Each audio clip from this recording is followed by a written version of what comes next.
Bitcoin and crypto comes in. Second reason why investors come to a wealth manager is, of course, risk management. Wealth gets eroded. There are a lot of scams. There are a lot of investments which become zero, or where investors don't make return. Every time we keep hearing about scams, disruptions. So they want the wealth to be protected. They don't want to take any risk where erosion of wealth happens. So that is something which is very important. And then what I've realized over a period of time is that it's not about return and risk. It's also about lifestyle, goal, retirement planning, passive income. See, everyone works and they want some kind of passive income when they require. They need financial independence. They want protection from any kind of uncertainty. And that's where the financial planning comes. So as a wealth manager, we do it for our clients. And last, what I feel is, which is very important, is succession of wealth or transfer of wealth to next generation. Generally, most of the time we focus on wealth creation, but as we get old, as we become old, what becomes important is transfer of wealth to next generation. So smooth planning is very important, and what we realize is generally wealth gets eroded in 3 or 4 generations. So ensuring that wealth lasts for decades is something very important. So I think wealth management is going to stay here, and it's only going to help investors have a smooth and better financial life. So that was about wealth management. And we'll start with the Bitcoin and crypto. Before I take you through the presentation, there are a lot of people in the audience. I have few questions. So how many of you have invested in Bitcoin or crypto till now? You can, switch on your mic and say, or you can put in chat. So I want to really, see, what investors or, people over here think about Bitcoin. And let's make it, engaging, participating. So yeah, VP saying I have, Vipul says want to invest, not started yet. I have, doing SIP, never, don't know. I want everyone to participate, because what I've realized is more you participate, higher is the learning. If you stay passive, the learning stays low. So please, enter the chat box, not yet, not done. Okay. Not started yet. Okay. Okay. Kindly cut to the chase. Thanks. Yeah, absolutely. So, some very interesting fact. Of course, people have not invested. In India, there are around 6 to 7 mutual fund crore investors, right? You'll be surprised to know that now in India, we have almost 4.5 crores crypto investors. So what mutual funds have been trying to do since 1964, in the last 60 years, the crypto industry has just done it in 5 to 10 years. So participation continues to go up. One last question before I take you through the presentation. How many of you think that it's a scam? It will, it's something which will become zero. Does anyone think like that? That Bitcoin, crypto is a scam? No? Come on, I'm sure a lot of people think about it like that. Unreliable, no, it may be not regulated. It's digital asset, not understanding. Okay. Super.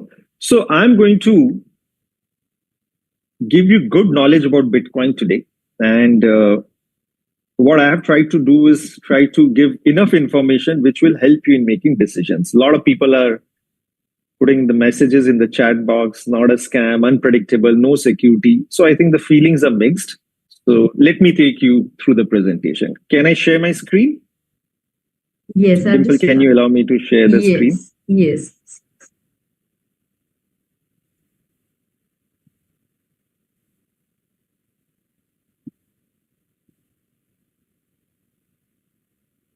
Is my screen visible?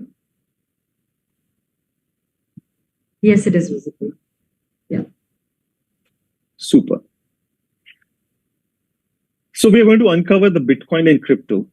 And before I take you through the presentation, it's very important that, most of the time people come to the Bitcoin or crypto just to make return. They just think that it's a trading asset and they can make quick money.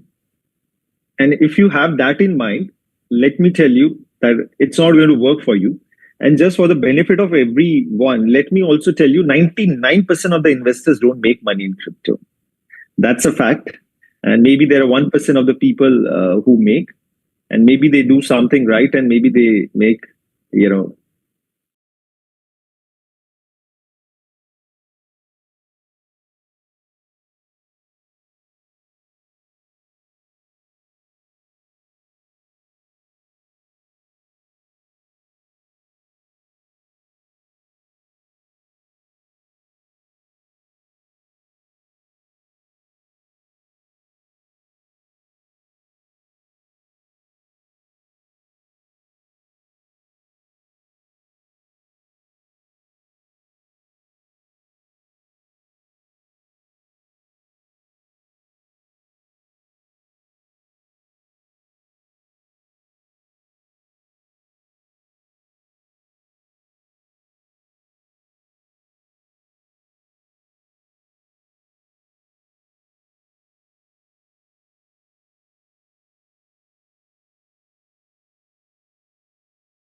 the barter Recording in system, progress.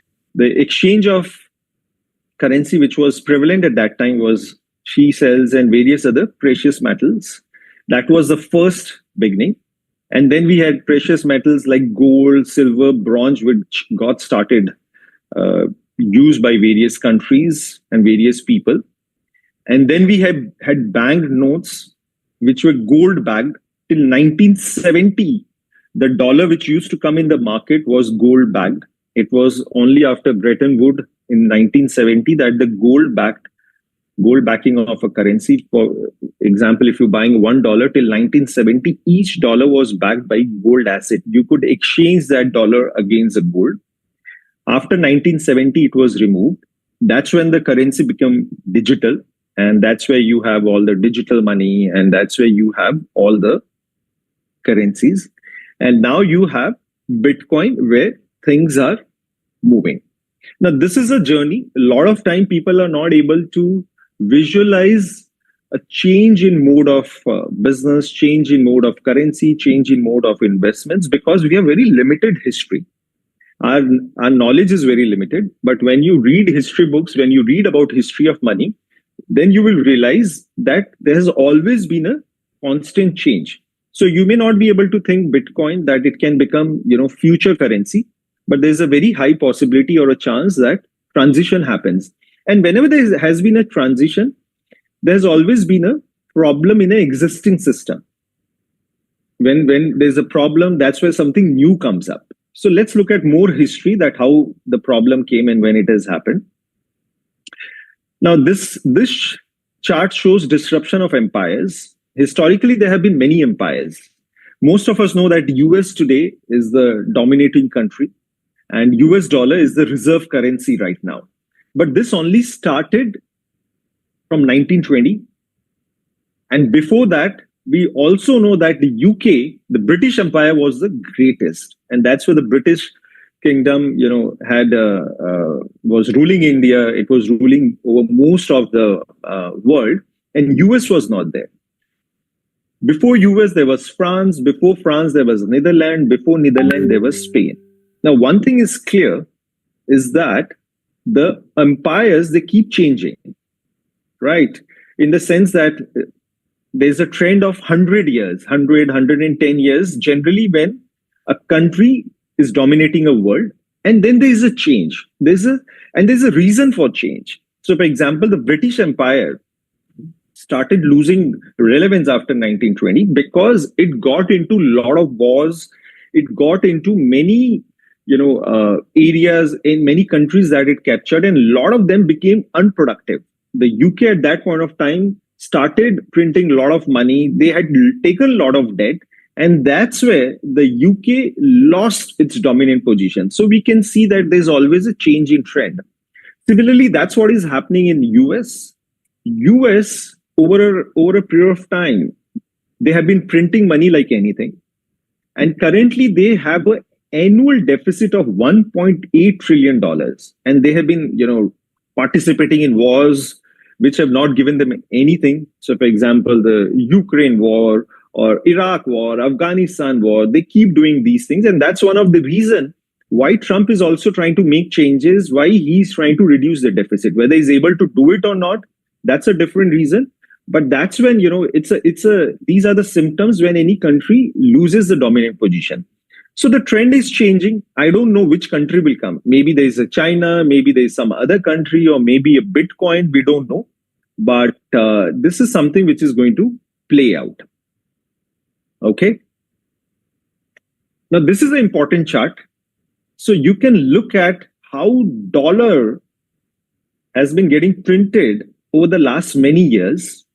And the dollar printing can also be visualized through US M2 money supply. That this is a data which is available, and that how much money the US government has been printing and increasing the money supply.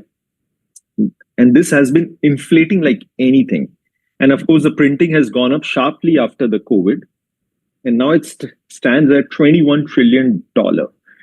And you'll be surprised to know that the annual growth rate of dollar printing or money supply increase is 11.8% in US.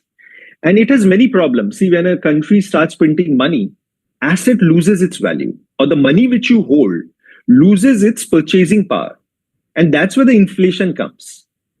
So that's the reason why we have such a high inflation, because countries have been printing money. And it's not just because, the US has been printing money. This is a chart of, money supply since 2019 across major economies. So India is one of the leader. China, US, Europe, everyone, they print money. They print money because they spend a lot. They make promises to people. They give money. And India, you'll be surprised to know that the annual budget which government comes out, the spending which we do to do funding of that spending, 50% of that, almost 50% of that comes from borrowing. If we don't borrow, then we will not be able to do the spending. Our revenue is only 50% of what we actually spend. All the freebies, all the infrastructure, whatever we do, it's all because of the borrowing of the government. And how does the government borrow?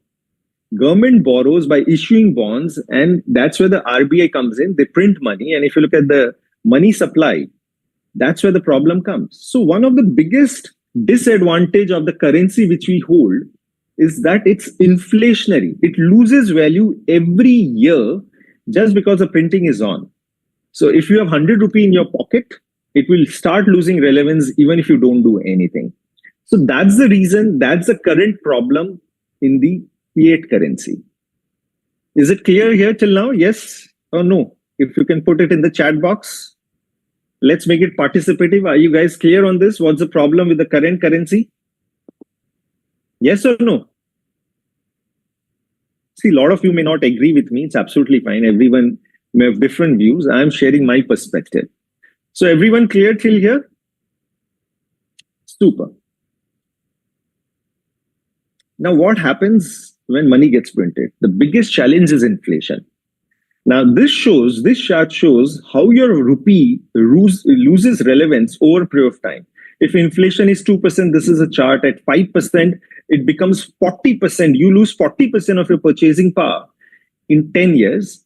And if the inflation is 10%, your 100 rupee becomes 40 rupees. Now, government reports an inflation of 4, 5, 6%. And you may think that inflation is that number. But let me tell you, that's not the real inflation.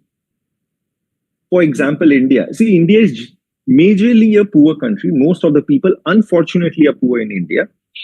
And the food, what they consume are cereals, rice, wheat, other things, where the prices are highly controlled by the government. So when government calculates inflation, it's on the basis of food basket, where these items, which are price controlled, gets reported. That's how the calculation of 5-6% comes. But for middle class, upper middle class, or anyone generally the inflation, according to me, is no less than 10%. The fruit, the vegetables, the education, the healthcare, the house, everything, they become costly by 9-10% every year. So you should assume your value is getting eroded by 10%. And generally, historically, we have seen there is a high correlation between money printing or the money supply and inflation. Higher the money supply, higher is the inflation, or higher is the erosion of the capital. So one of the reasons why wealth management or why investment is important is that you need to make your money grow at least 10% per annum to even protect the purchasing power. If you're not doing that, then there is a significant wealth erosion. So this is the current problem. Now that's where things become interesting. That's where our friend Bitcoin comes. So this shows the US M2 money supply, which is infinite, or anywhere the money supply is infinite, it can keep going. They just need to print money. Bitcoin supply is something where it's limited. It's limited to 21 million, and it doesn't increases after that. Now, a lot of people, may want to understand what is Bitcoin, how does it work, and I'll explain you how does it work. And see, a lot of times you may not have to understand. I don't know how many of you understand how AI works, right? Or how does NVIDIA makes a chip. But what is important, it's relevant. And the formula basically is that the supply of Bitcoin is fixed and it's deflationary, which means when a supply is fixed, the prices don't increase. The purchasing power of it, not the price, the purchasing power of it gets eroded. The purchasing power, in fact, increases when the supply is limited. And, generally the supply of Bitcoin is 21 million fixed, and till now, 19.8 million has come into supply, and the last supply will come by the year 2140. And let me explain you briefly that how does a Bitcoin work, because I'm sure a lot of people don't know how does it work. So you should think it like this, that there is an accounting ledger. खाता जिसे हम कहते हैं हिंदी में, आप जहां accounting लिखते हो, your accounting book, there is a debit, there is a credit, right? Now you have it, your personal ledger, government has their personal ledger. In fact, even banks have, everyone has a ledger. जब आप पैसा bank से withdraw करते हो, they do a debit from your account. When you deposit, there is a credit. I'll take the question and answers in the end, please. So there is a credit. Now in Bitcoin, what happens is there is a ledger. Similarly, there is a ledger, and it shows that which Bitcoin address holder has how many Bitcoin and what transactions are happening. Now, this ledger has been put on the cloud. It's available on the network, and anyone can download this. So it's a distributed network. It's available. In fact, today after this session, just you have to go online, download, and see which Bitcoin addresses has how many Bitcoins and what are the transaction which happens. And whenever any holder transfers the Bitcoin from one account to other Bitcoin, there are people who verify the transactions. And once the transactions get verified, and this verification is done by miners, they get rewarded. And generally, a transaction gets completed every 10 minutes. And those who complete the transaction, they get 3.125 as a Bitcoin as a reward from the system. That's where the new supply keeps coming in. So that's how the Bitcoin works. The advantage is that it cannot be manipulated. The ledger, it's in public domain, and there are lakhs of people who have that data, they verify it. So it cannot be manipulated. There cannot be any forged entry because it requires the verification of many people. So it has its own advantage. No one owns it. No government can control it. No individual can control it. No institution can control it. So it's highly distributed. And that's where the advantage comes. And that's why the supply is limited. It cannot be printed. Now, this shows the difference between Bitcoin, gold, and fiat. So one advantage is that Bitcoin, there's a scarcity. There's a limited amount of Bitcoin which can come. And the last will come in the year 2140. And when there's a scarcity, the prices goes up. So it's automatically deflationary. Gold, there's a supply. You can have mining and you can generate gold. The per annum supply growth is 1.5-3%. Now, gold is, a lot of people will tell me that gold is limited. I don't agree with the fact that gold is limited, because when gold prices goes up, mining becomes feasible. You can go further deep down the earth and bring in more gold. So according to me, of course, gold also has infinite supply, but it's not easy. But if gold prices keeps going up, the supply can increase. The fiat, which is a rupee, it's theoretically unlimited. They can print as much as they want. Bitcoin is highly reliable. It's, as I was explaining, it's secured by global digital decentralized network run by individual and institutions. It cannot be hacked. It cannot be done anything. It cannot be controlled. Gold has been there for thousands of years and hopefully will continue. Fiat depends on the soundness of fiscal and monetary policy. Right now, for example, you have US dollar or you have Indian rupee. Now, if any of the government messes up and they start printing more, then the value may get eroded. So we don't know which fiat will stay relevant. Transferability, Bitcoin can be transferred anywhere across the world as much as you want in 10 minutes at fraction of cost. And it happens immediately. Gold, it's not easy. There are large quantities you have to take through ship and all. Fiat, easy to transfer, but requires a lot of intermediaries. You have to go to the bank. There is a spread of 3-4%, and international transfers may take 1 or 2 days. So that's where the advantage comes, transferability. Verifiability, it always ensures that the transaction gets verified, and there cannot be counterfeit. And in the sense, if you're buying Bitcoin from a proper channel, proper network, there cannot be copy of that. But gold and fiat, there's always a scope of risk of counterfeit. So these are the major difference between Bitcoin, gold, and fiat. This is just to give you, experience in the sense about knowledge about how the global assets is distributed. Currently, Bitcoin, the market cap is $1.8 trillion. Gold is $16 trillion. Art is 18. You have cars and collectibles at 6. Equities is 115. Real estate is $330 trillion. Bonds 300. And money 120. So globally, the assets are $900 trillion. Now, it's anyone's guess which asset class will grow. And that's what you need to do. You need to put your money which you think will grow at a much faster pace.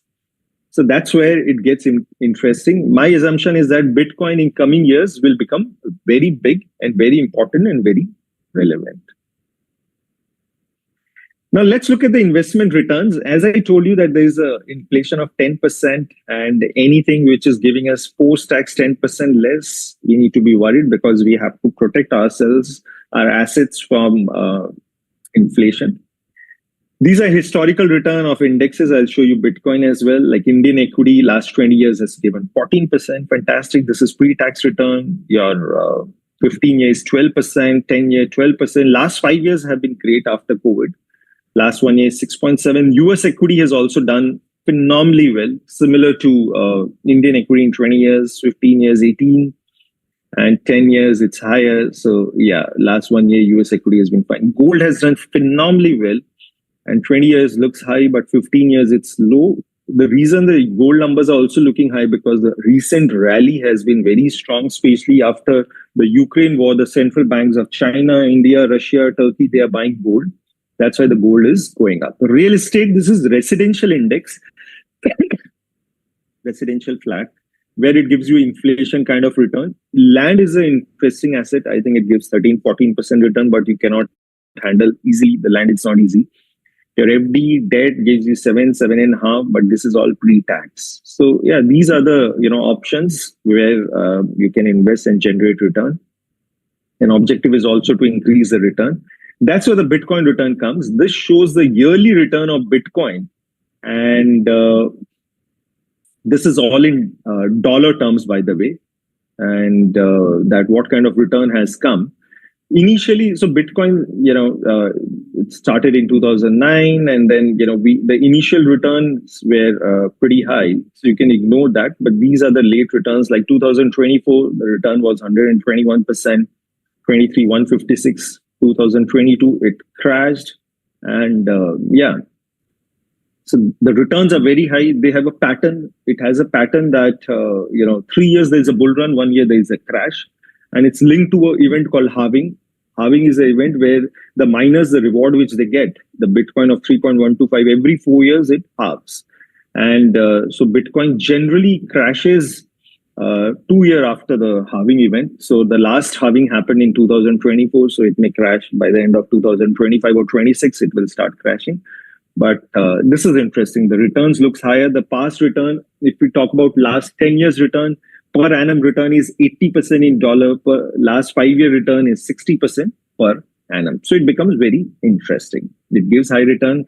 But what you also need to consider is that 99% of the investors don't make money because they invested wrong. Now, what is important is the consistency of asset. And I love this chart. This shows since 2013, different asset classes, Bitcoin, US equity, real estate, gold, how they have done well. Now, what is important is that Bitcoin has been best performer in the last 9 years out of last 12 years. So fantastic, it's highly consistent. And when it underperforms, it performs very badly. 60%, you see a correction of 60%, 72%, 65%. And people don't make money because they always end up buying Bitcoin when it goes up and they sell when it goes down. They should be doing reverse. They should be buying when it crashes. Like right now, you guys have come to attend this session. You have come to learn about it because it has gone up, right? It was in January 2023, it was trading at 17,000. And in 2 years, it has become 5 times. So I'm sure if something goes up, the past return has been high, and now it has become very risky, because it has already gone up. Maybe it further goes up to 125, 150,000, but then again, it may crash.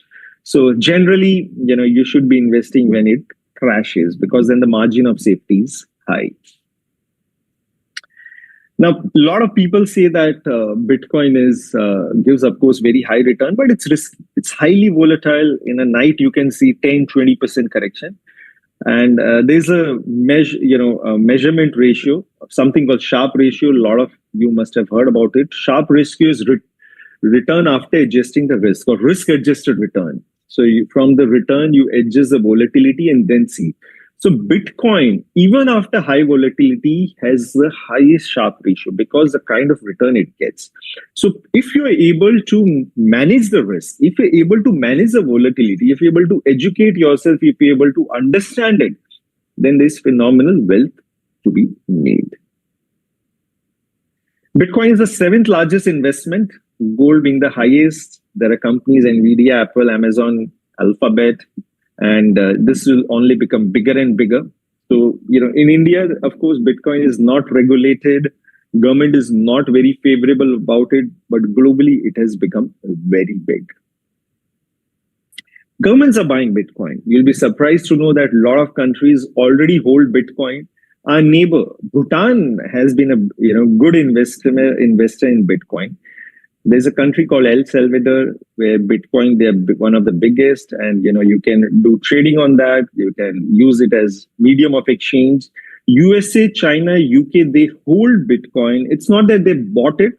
They got the Bitcoin because when, from the theft, when they recovered it, it's with them. And they have not been selling it, but there's a very high possibility that as the uncertainty goes up, and we're already seeing the uncertainty due to Trump, the countries may start buying Bitcoin as well.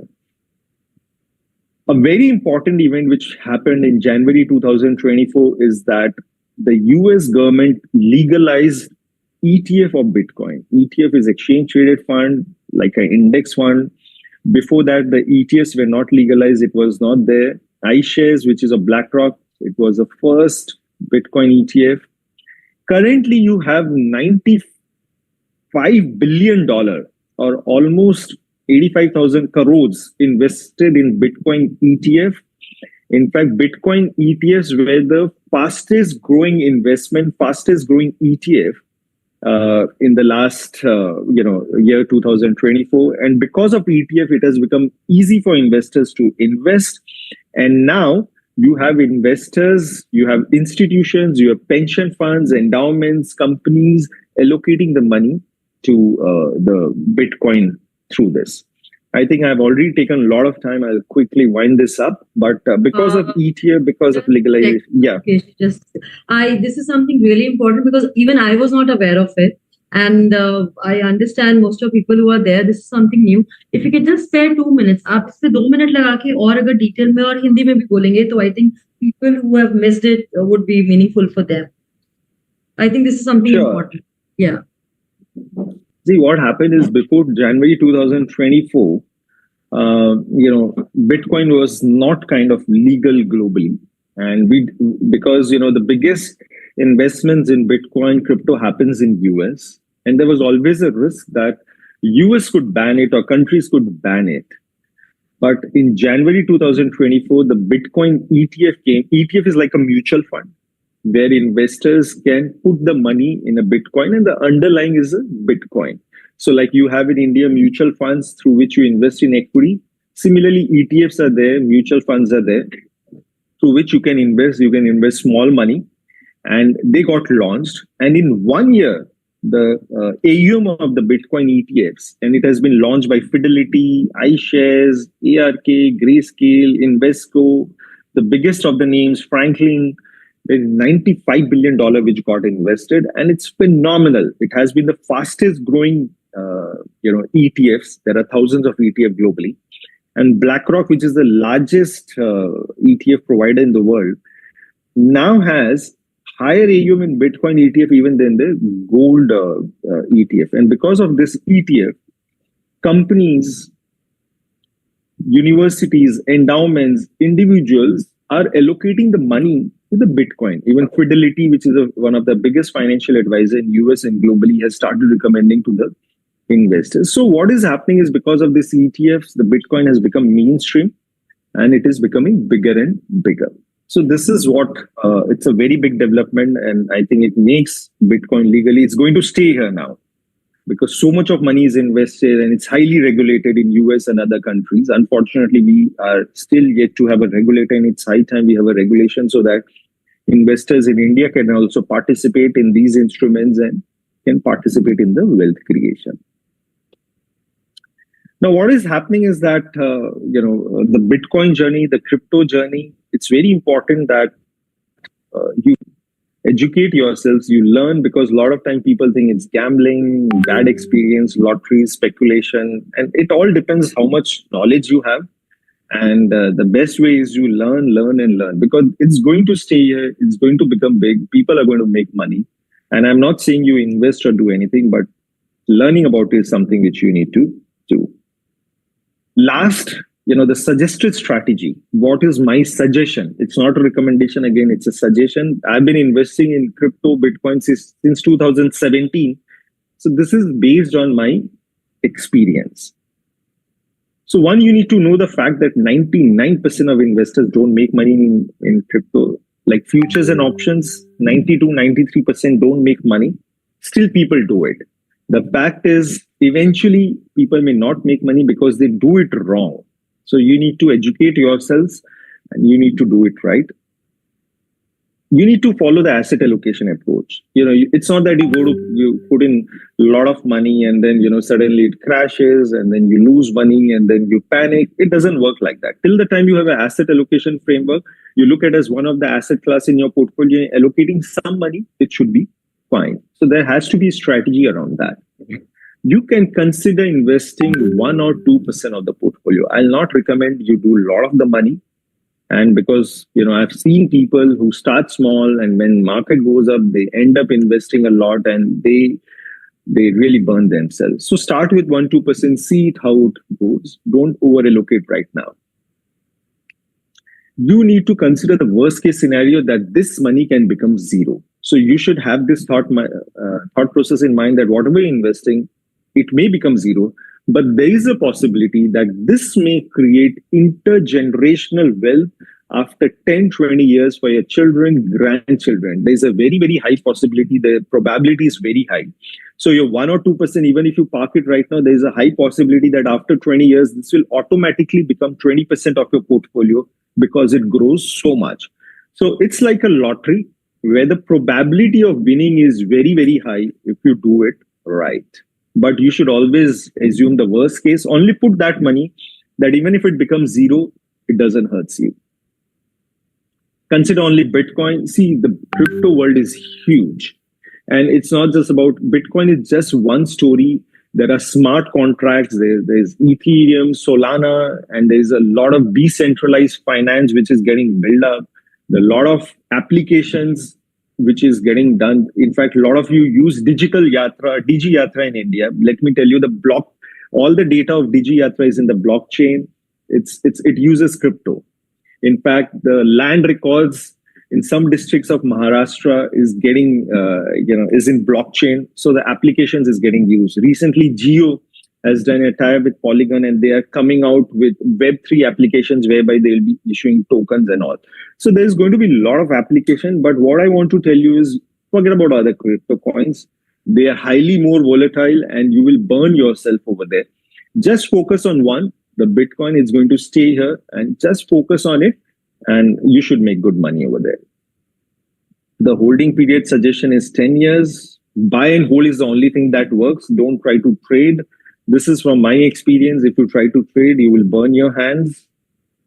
You can consider monthly SIPs. Keep buying every month because it's very difficult to time it perfectly. So keep buying it. You don't have to use your brains. Do proper due diligence on exchange and hold your Bitcoin carefully. In India, unfortunately, it's not regulated. There is an exchange risk. There are many exchanges in India. We don't know whether the exchange from which you are buying, whether they are holding the underlying crypto or not. A lot of time there are hacks. Recently, there was a hack in Indian exchange as well. People lose money. So you have to be very careful. But as you spend time, you will know how you can protect, by transferring the Bitcoin to your hard wallet. You can buy ETFs, but do your proper due diligence before investing in Bitcoin. Do proper reporting to government and pay proper tax on crypto. Now there's a FIU, Financial Intelligence Unit. Government has made it compulsory for all the exchanges to share crypto data with the government. So all the crypto you're buying from exchange is already with the government. So whenever you're filing income tax report, please report over there because government has the data. Bitcoin is getting taxed at full marginal rate in India. So pay proper tax on crypto. You don't want that, you be on the wrong side of investments. But even if you pay full tax, even if you invest right, you will still make a lot of money. I've written a book on crypto. You can buy it from Amazon. Talks about the history of money. You can order and learn and share my feedback. These are my contact details. You can visit my website. I'm on LinkedIn. You can message me over there, and we can stay connected. That's about it from my side. I hope you found the presentation to be relevant and you got enough knowledge about Bitcoin. Thank you so much. I think it was great. It was phenomenal. There were a lot of things probably I, as an individual working in this ecosystem, was not aware of. So big thanks to you for such a wonderful, concise, and a beautiful, simple presentation. Thank you so much. It was really great and amazing. So we can see questions in the chat, and I would want if you can address them. I also request all my delegates, if you want to switch on your videos and unmute and also talk, because let's make this interactive. We are here for next 10 to 15 minutes till the time we are addressing all Q&As. If you're comfortable, you can just switch on your videos and also try to speak. And I think you can have the best of the answers from the expert. And that's a small initiative for us because we do a lot of upskilling in wealth management, as I started my session with. So this is also like creating your wealth, enhancing your wealth through this asset class maybe. And it is a wonderful insight that we have got today. So let's have the hand raised. Mr. Praveen, you want to say something? Yeah, I have a question, like 2-3 questions. Like first thing, as you said, like in the 14 years, around 19 million crypto has been mined. Then why are you saying like by 2140 the remaining 1.5 million coins, it will take so much time, like more than 100 years? This is the first question. Second thing, like as you... Please continue. Yeah. Should I answer that? Hello. Yeah, Praveen. So you said that why this is going to take so much of time, right? Hello, Praveen? Yeah, from now onward. See, generally what has happened is that there's a mathematical formula which is inbuilt in the Bitcoin. And as I was telling you, when miners verify transactions, they get a reward. Currently, they're getting a reward of 3.125. Earlier, the reward was much higher. And every 4 years, the reward which these miners get becomes half. So, like, after this, the last halving happened in 2024. Before this, they were getting 6.25 Bitcoin as a reward. Okay, before that it was 12 and a half. Before that it was 25. Before that 50. So the reward keeps getting lower and lower, and that's one of the reasons why Bitcoin prices also has to go up. Because let's say there are mining, and these mining companies have to put a lot of infrastructure, a lot of computing power to verify the transactions. And when the reward, the number of Bitcoin falls, the Bitcoin price has to go up to recover that cost. So there's an inbuilt pattern. It's a formula which is defined, and this formula is not known today. It has been known since 2009 when it came, and that's why it will run till 2140. And like, who control the entire system? Like, and this miner, they are being rewarded. So who reward them? Who actually give them the Bitcoin as a reward? So there is a Bitcoin infrastructure, there is a Bitcoin system which automatically generates. And I think if you read more about it, you can learn, because, there's some intricacies. And of course, I'll need a different session to explain you that. But as of now, you may just think that the reward comes. And see, no one controls Bitcoin network. After this session, just go and, you can also log in and download the whole network. And you can also become one of the miner. Of course, to win that Bitcoin and all, you will need a lot of mining power, computing power. But it's controlled by individuals over there. Almost 69-70% of the Bitcoin is held by the individuals. Okay. So which are the genuine exchanges in India? So that's a big question mark. Even I don't know answer to that. Which are genuine, and because we don't know, since they are not regulated in India. We don't know which are the right ones. So, for example, let's say you use CoinD6, for example. Now, from CoinD6, you may buy crypto. What is important is that they need to have those underlying crypto as a asset. A lot of the exchanges, they do self-disclosure and they say that, okay, this is a certificate that I'm holding this crypto, but we don't know. So the risk is always there. The best thing is that if you're investing small amount, you can put the money in exchange. But if your amount is larger, let's say 10 lakhs plus, then it's recommended or suggested that you can transfer those Bitcoin to a hard wallet. Like there's a pen drive, like when you buy through a crypto, it's a soft wallet. It's in the online, but hard wallet allows you to transfer a device which is similar to your pen drive, and then it cannot be hacked. So that's the best way. Or buying an ETF is equally true, because there are entities which are doing it.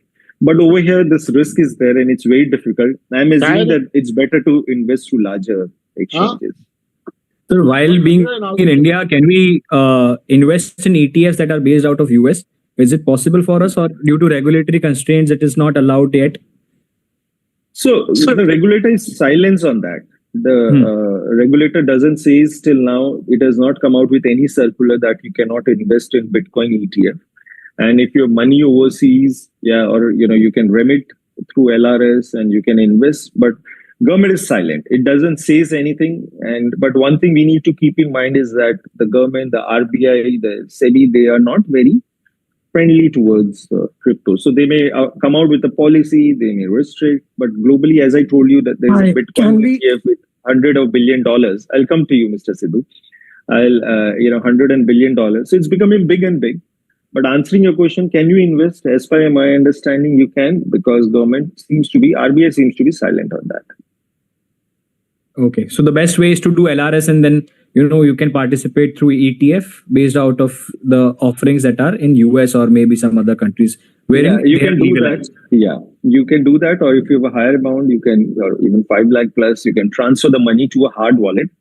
There's a device called Ledger S Nano. You can order from Amazon. It costs you 5,000-6,000, and you can transfer the cryptos in your hard wallet. That cannot be hacked. Okay. Thank you. Okay. Yeah. Somebody's asking, how can we do? I think Sidhu wants to ask something. We'll come on that. Yeah. Yes. Yes, sir. Hello. I wanted to ask, how can we do SIP in Bitcoin? So a lot of exchanges do that. And when you buy through exchange, they give you SIP option. Even if you don't do, they give you the option. It's a self-disciplinary kind of thing. Let's say if you're earning 100 rupees, you want to invest 2-3 rupees or 5 rupees out of that. Just go to the exchange and buy on your own. So you have to do it on your own. I won't do that on an Indian exchange, right? I need to go international. Indian exchange allows you to do that. A lot of Indian exchanges allow you, but of course, be very careful with the Indian exchange. Do your due diligence. Okay, sir. Thank you. Because if you lose money on the Indian exchange, it's not, very difficult to take legal, benefit from the courts and all. Yeah, Harit, Praveen. Yeah, Harit. Hello, can you hear me? Yes. Good afternoon, sir. So I wanted to ask that I am also pursuing my Chartered Financial Analyst course right now. And sir, what I've learned throughout is that whatever money you earn, you need to invest and it has to be an asset. Sir, you said that you also started as a personal passion in crypto. कि उसमें क्या है? Sir, equity is an asset class, debt is a safe asset class. Real estate is an asset class which puts or generates a cash flow. Can you explain that what has led an 85,000 crore ka corpus to be invested in crypto for it to become an investable asset? Like how is it an asset for an investor to hold their money or to maintain their purchasing power? Like what is the use of crypto in our daily lives, or how will it become an asset class? Like that ledger and the technology is fine, but how is it becoming an asset class against a fiat currency and against other asset classes as well? So it's an important question, Harit. And so what is happening is, it's something you are not able to visualize. So, you remember when 20 years back, or 25 years back, when internet came, I don't know, we're there or not. When it came, there was yahoo.com, there was indiatimes.com. And, I was in my college that time. And, we used to surf. And no one could really visualize that at some point of time, the kind of disruption which internet will do. That someday, because of internet, you will have Uber, you will use internet in booking cabs, you will use it for, cabs, you can do so many things. Food order, yeah. So similarly, people are not able to think that what kind of disruption this asset class or investment is going to do in the coming years. So these are very early phases. This will become very big. And crypto as a world is huge. And there's a lot of work happening in contract and all. But just to make it simple, like why Bitcoin is an asset, why 85,000 crore is invested. And let me tell you, anything can become an asset. Even today, wine is an asset, or let's say paintings is an asset.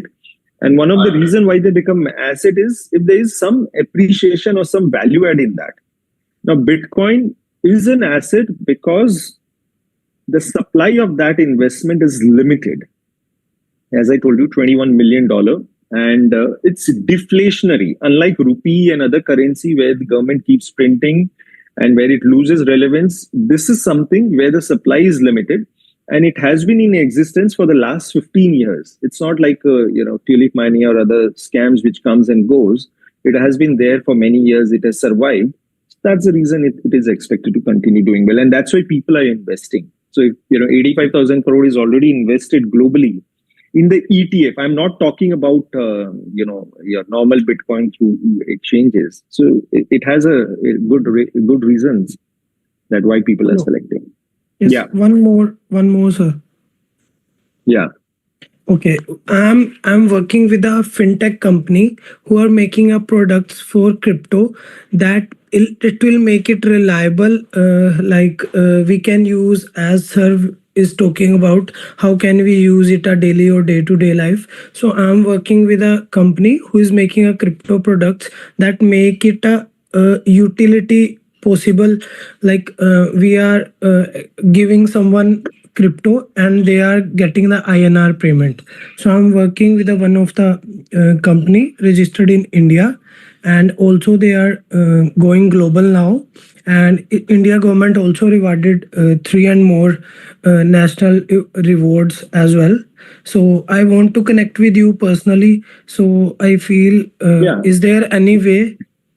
Sure. So you can connect with me on the LinkedIn. You just search on the LinkedIn Mukesh Jindal and you will get that. Okay, sure. I'll take the question of Radha Biswas ma'am. So she has typed that what is the link to the real economy? Is there a movement towards that? As of now, I don't think that it's linked to the real economy. It's not an indicator that how the economy is doing well. But there are few metrics to which it's linked. One, it has a high connection with the internet, and as the internet penetration goes up globally, because it's a digital asset. Generally, we have seen that with the increase of the internet penetration and usage, it goes up. So generally, that's one indicator where it does pretty well. And globally, as more and more people have mobile in their hand, more and more people they do digital transaction, it will go up. Second, there's an economic link in the sense that if the government is printing more money, if globally governments are printing more money, if there's a more supply of money, then the fiat currency loses its value. There's a higher inflation. And in those times, Bitcoin relevance becomes very high. For the other matter, let's say if government messes up, we have seen many countries becoming bankrupt, going into trouble. In the past, we had Argentina, Pakistan, Turkey. In Turkey, we've seen huge inflations. And so that's where the Bitcoin becomes relevant. We have seen that in those periods, whenever countries go through problem, because Bitcoin is a global asset, it gets accepted everywhere. You can transfer it anytime to anyone. And so generally when there's economic stress, whenever, dollar doesn't do well, or whenever the currency gets printed, that is the time we see Bitcoin doing pretty well. Yeah. So, and I think as more and more practical usage of it increases, the prices will go up. Yes, Mukesh, that was exactly my question, because I've seen currencies fall, literally in my own personal experiences. What happens when currencies get, devalued overnight, like happened in South America, right? For quite a few times. But at the end of the day, it's all linked to what that thing can buy. If I could buy 10 pounds of meat one day with that money, and I can barely buy 1 pound, my currency has devalued, right? Now, even if the currency devalues, but the Bitcoin is not linked to the real purchase of real goods and products and services, how does it go beyond a trading instrument or a financial instrument? I understand what someone said about asset class versus financial instrument. It's a financial instrument, but is it really an asset?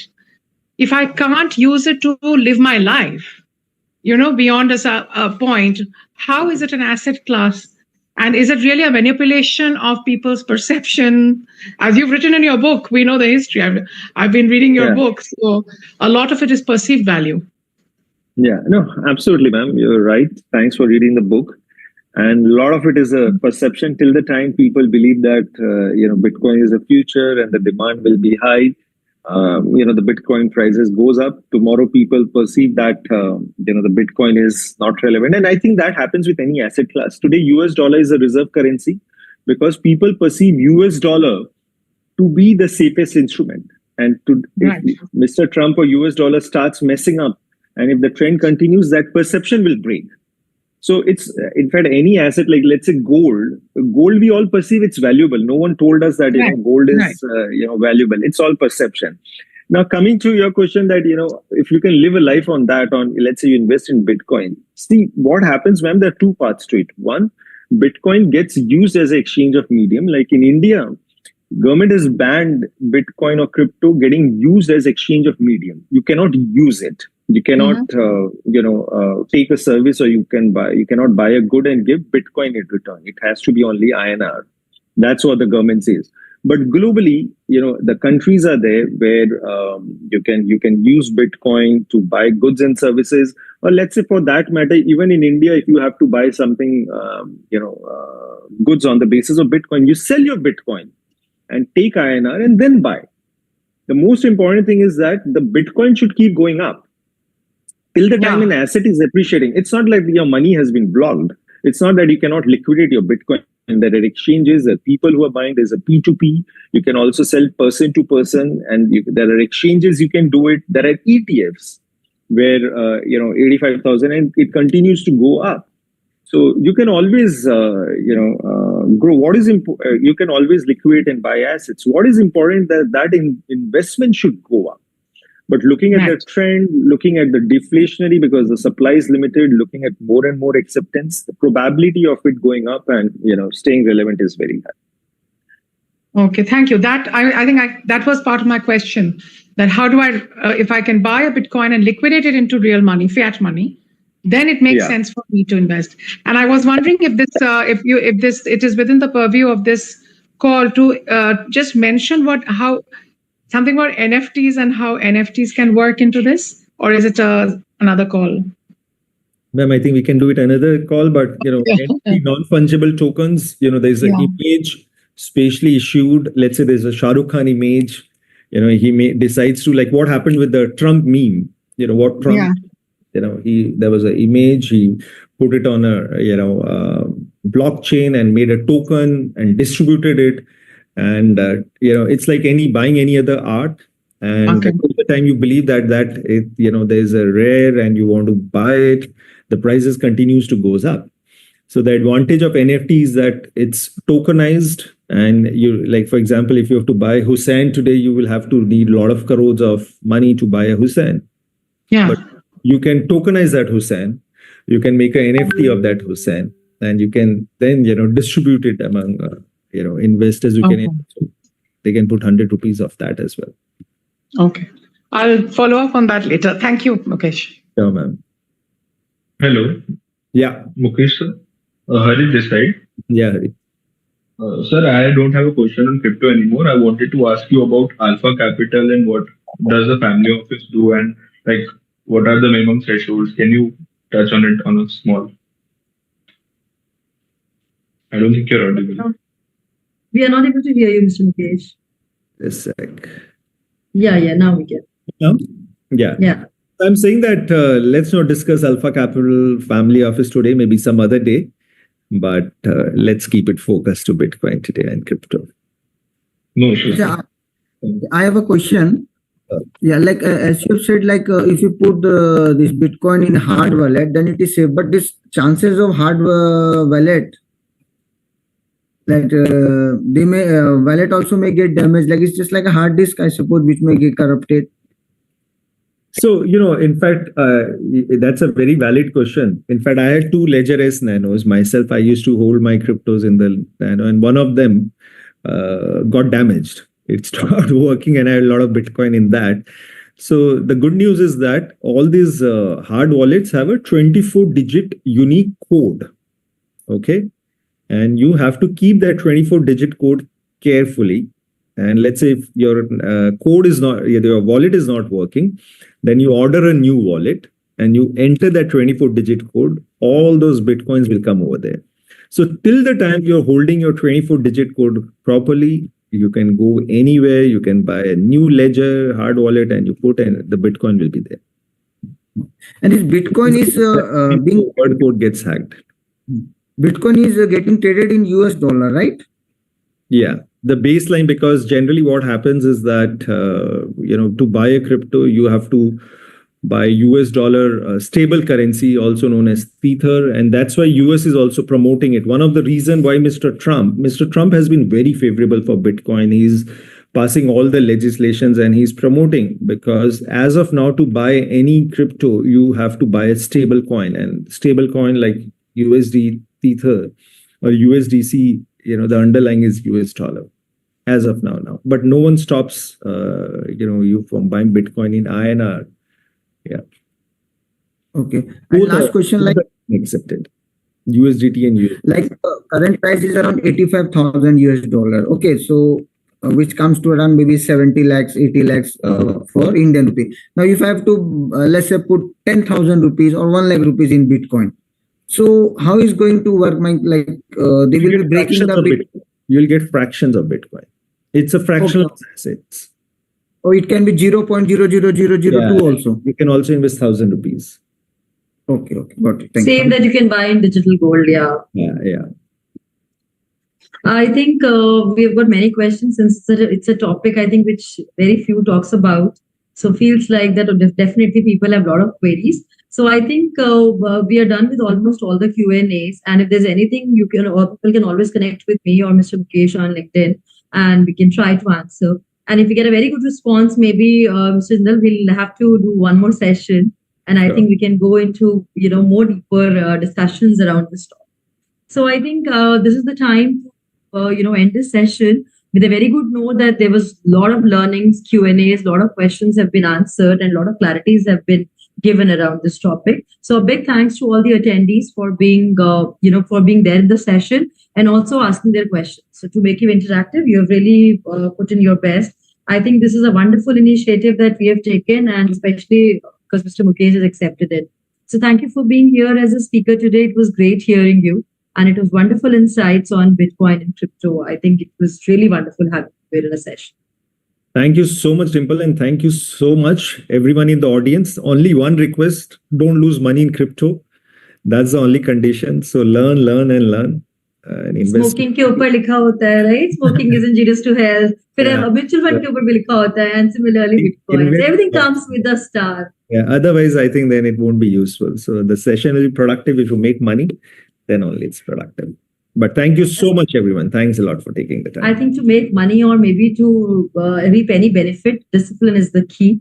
So I think discipline and knowledge are two things probably which can always make us successful, especially when it comes to managing money. Absolutely. So that is what we want to end with. AFM takes great pride in saying that we do a lot of upskilling initiatives. We continue to do so, and we look forward to serving in the future as well. Once again, thank you for being part of the session. Thank you, everyone.